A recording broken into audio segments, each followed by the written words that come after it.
Hello guys, welcome back to Audible Odyssey. So let's step into a world of immersive storytelling where gripping tales of mystery, horror and adventure come to life. Each narration is crafted to pull you into the heart of the story, creating an unforgettable audio experience. From spine-tingling horrors to timeless classics, Audible Odyssey Adventures is your gateway to thrilling journeys beyond imagination. Subscribe now, and let the stories take you to places you've never dreamed of. Audible Odyssey Presents. I've been staring at this blank page for hours. I don't know why I feel compelled to write it all down. It's not like anyone will believe me. Hell, I wouldn't believe my trauma-induced delusion. Survivor's guilt, that's what they'll call it, whatever cute little label they slap on this madness. It doesn't matter. I know what I saw, and I know it wasn't just in my head. I worked aboard the Coldwater Marlin for 5 seasons. 5 miserable winters hauling nets in the North Atlantic, a place so cold it chews through layers of gear like it's nothing. You don't work on a boat like the Marlin because you want to work there, because you've got nowhere else to go. We were a rough lot of guys with bad habits. Bad luck, or both, drunks and drifters. Hal Foster, the captain, once said the Marlin didn't run on diesel, it ran on desperation. He wasn't wrong. We even earned the reputation as the foster kids. Ask around and they tell you why. They'd say ain't no other daddy wants them. They weren't wrong, but none of us cared about that all that much. We had a job and the captain treated us all right.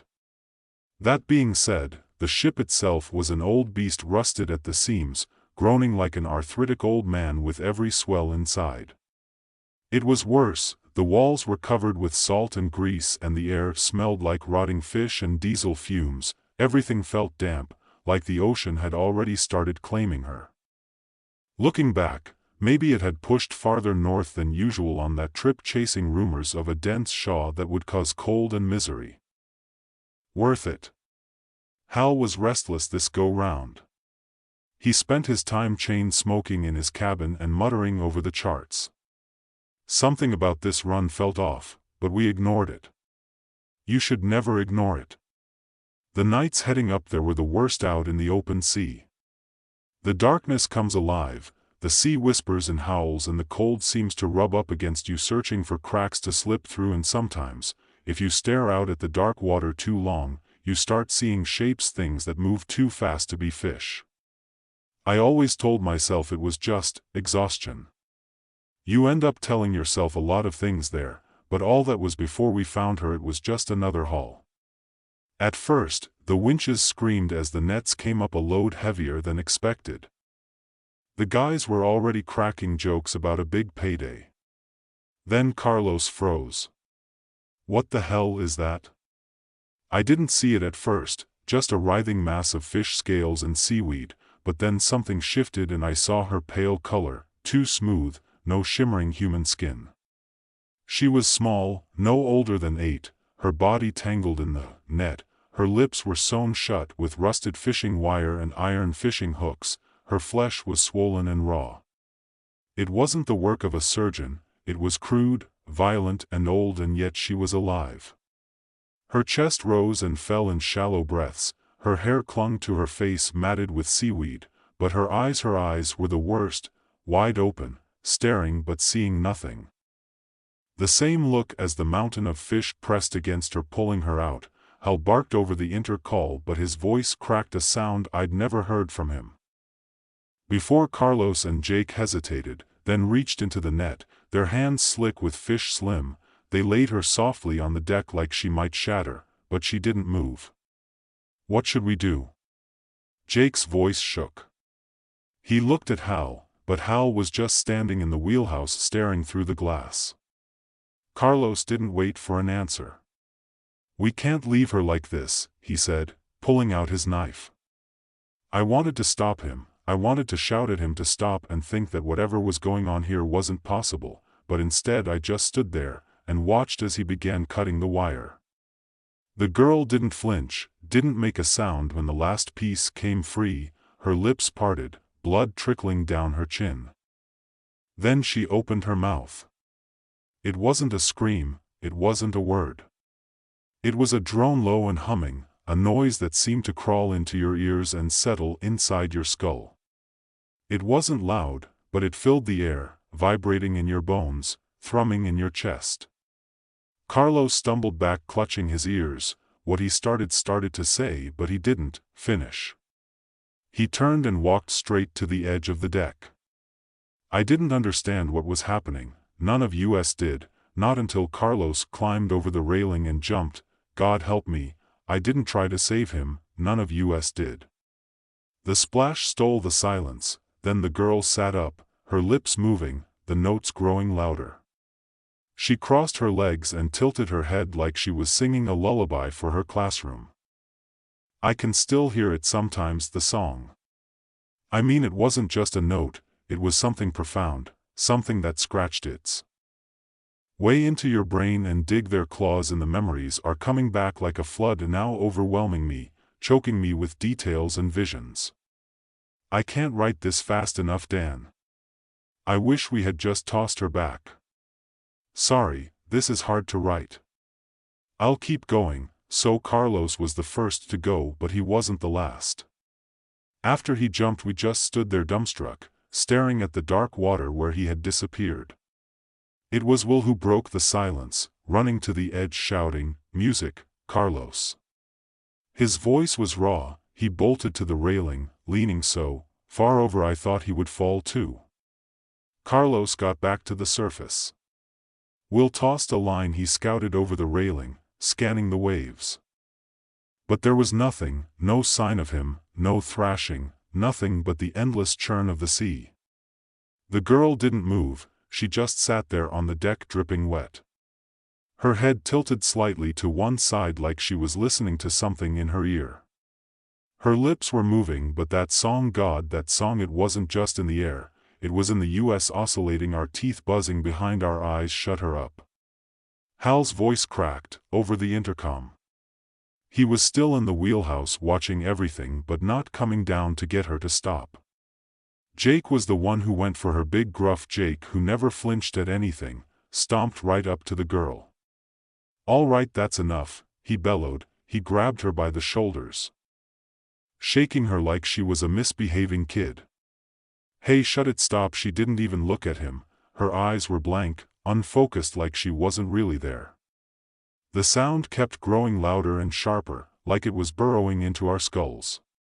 Jake's grip loosened and he stumbled back, clutching his head to make it stop. He muttered, his voice cracking, make it stop," and then he turned, slamming his head into the steel wall of the cabin once, twice, 3 times. The wet, sickening crunch of bone and flesh made me want to gag, but I couldn't look away. Blood smeared the wall in streaks, but Jake didn't stop until he collapsed to the deck, his face unrecognizable, his head concave. That's when the real panic set in for us. Will bolted for the door to the crew quarters, screaming something incoherent.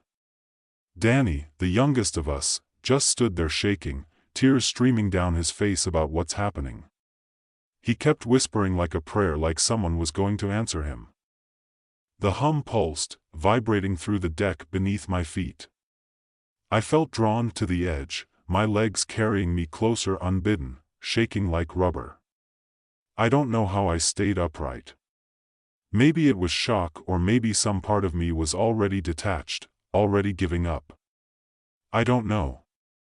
All I know is that the sound was getting louder, more insistent, more melodic. I looked over the railing and that's when I saw them. At first I thought it was debris, bits of nets and waste bobbing in the waves, but then I saw their faces, children's heads pale bloated, their eyes wide and glassy, dozens of them floating just beneath the surface, their mouths moving in time with the girl's song opening and closing, slowly layering their voices in perfect synchronization, a whole choir. My legs finally gave out. I collapsed to the deck, clawing at the steel beneath me to keep from sliding forward, to keep me from falling into the water with them. "Don't listen to the kids," I screamed, though my voice barely sounded like mine. He came running back, holding his head like he was trying to keep it from splitting open. "They're in my head," he sobbed, his voice high and broken. I can hear them.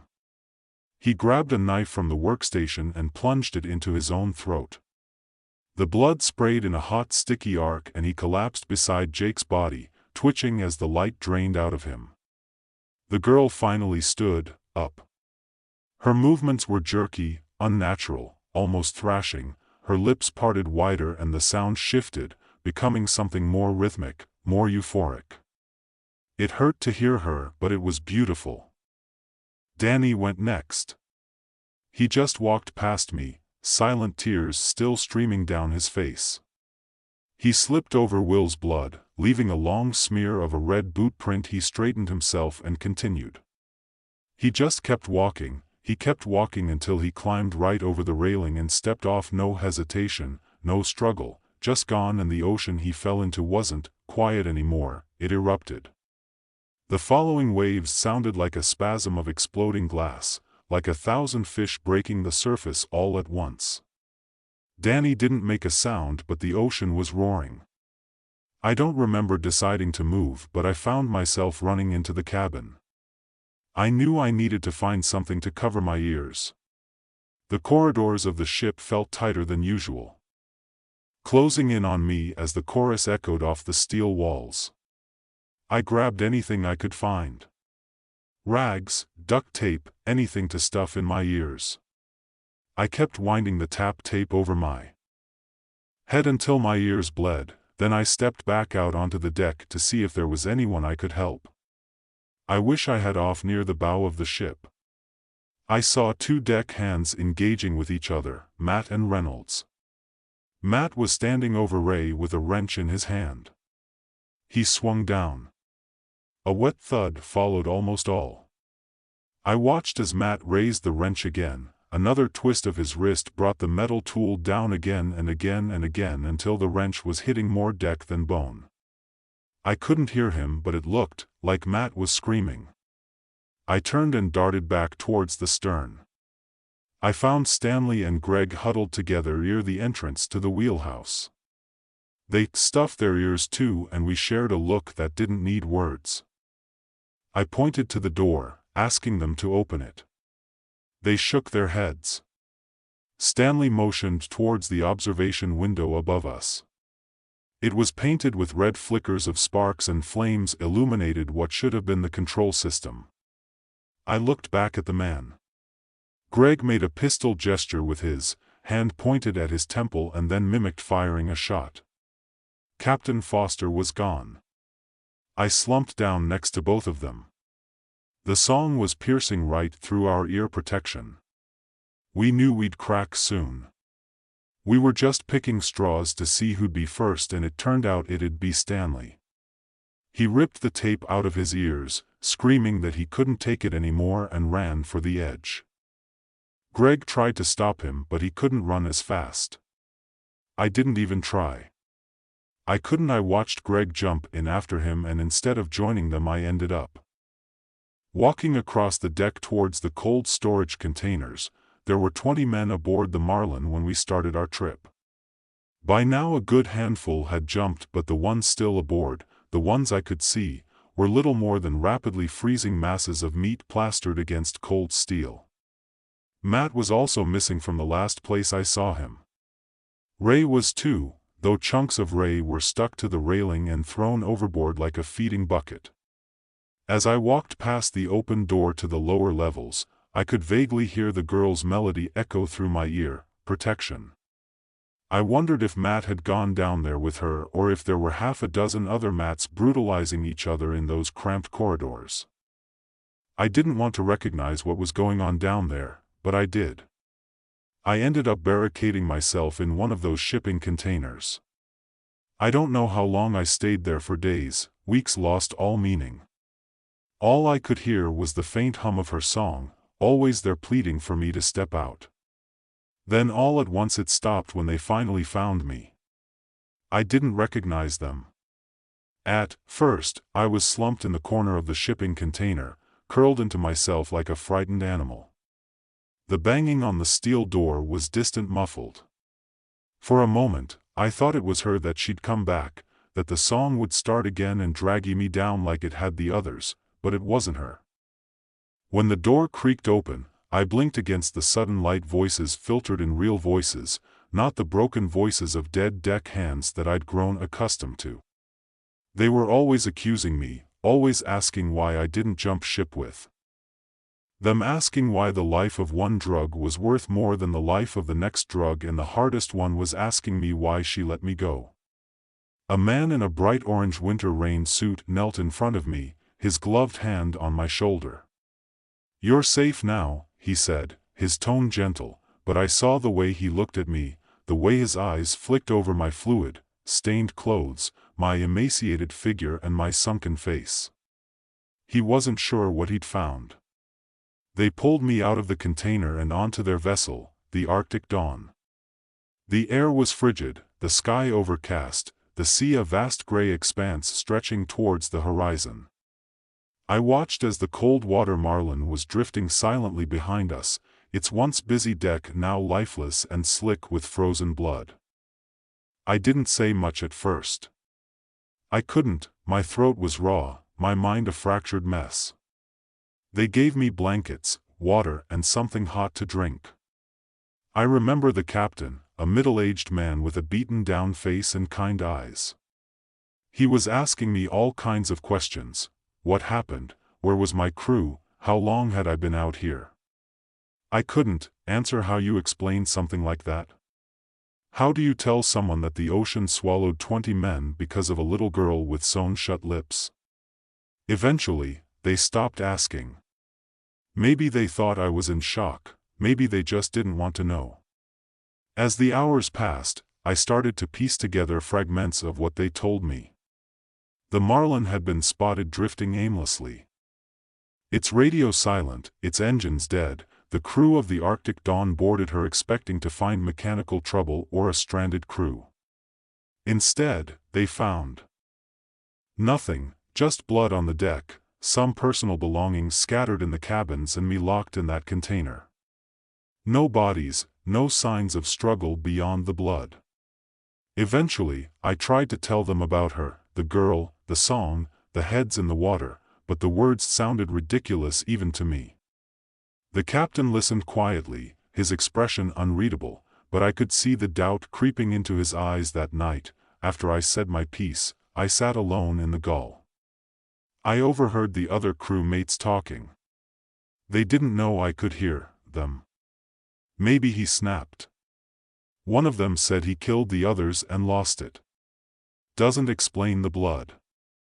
Another replied, there's too much of it for just one man. No way one man can cause that mess. Could have been pirates. Someone else suggested, but the words hung in the air hollow. Pirates don't leave a ship untouched, and if someone goes missing there's be a ransom already in the works. When the captain walked in, the conversation stopped. He looked at me and nodded, but his expression said everything. I tried to sleep that night, but every time I closed my eyes I saw their faces.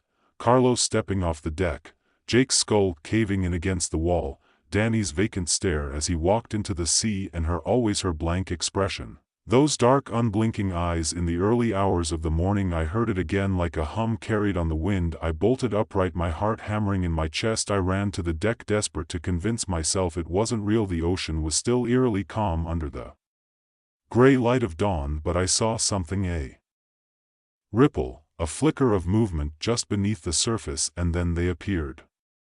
The heads, not dozens this time, but hundreds, bobbing silently in the water, their mouths opening and closing in perfect rhythm. I backed away, trembling, but I couldn't look away. Their eyes locked onto mine and I felt it again, that pull, that irresistible urge to join them.